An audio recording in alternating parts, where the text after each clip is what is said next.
Съжаляте малко и тези млади мъже. Очакват от нас да разберем всичко. Разберете настоящата ни ситуация. Разберете сегашната ни ситуация. Какво да правим? Направено е толкова объркващо, че мъжкото тяло е нещото, което ме ядосва най-много. Един орган служи на тялото, нали? Вижте, стомахът ни е малка турбичка. Нека запишем задачите, които изпълнява, ще кажете. Човече, това ли правят всички тези органи? Наковалня, чук, стреме, милиметрични кости вибрират и не знам какво става. Черният дроб е такъв, лаборатория, за Бога. Щитовидната жлеза отделя нещо. Той прави нещо. Те правят нещо. Питам, какво прави това? Каква е сделката? Той взе двамата си помощници със себе си и създаде свят за себе си там.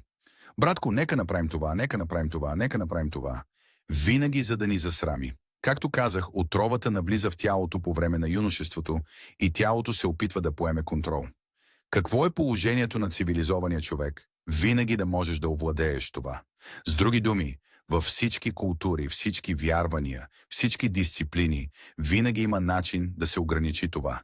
Сине, спри, сине, спри. Братко, сине, спри. Знаеш ли, трябва да е цивилизовано, нали? Защото ако оставя човека, той ще стане животно за нея. Винаги юзди, винаги юзди, винаги юзди, винаги сине мой. Братко, сине, спри, сине, спри. Нека бъдем този човек и един ден ще кажете: хайде, синко. Разбира се, магаре, магаре. Опитваш се да ме засрамиш, като казваш: не заслужаваш таксата си за доставка, човече. И изобщо отваряме ли си устата за това? Опитваме се да решим този проблем навън. Да живея с лудостта в моето мъжко тяло. Луд, луд, луд.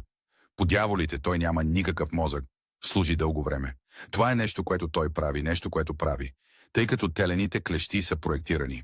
Знаеш ли как може да извлече нещо от всичко? Кучи, сине, магаре, има инициатива.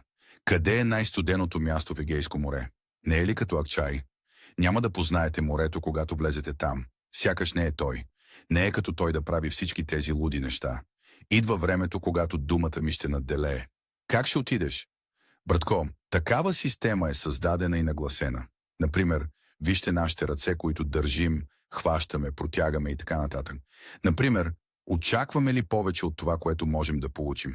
Така че не можете да достигнете нищо. Има ли нещо, което можете да разтриете, за да расте? Не, нали? Отваряме ли ушите си, когато не чуваме? Не. И той трябваше да го направи по този начин. Щеше да го направи така. От коста. Нямаше да имаш какво да кажеш на никого. Шансовете ви да бъдете засрамени също ще намалят.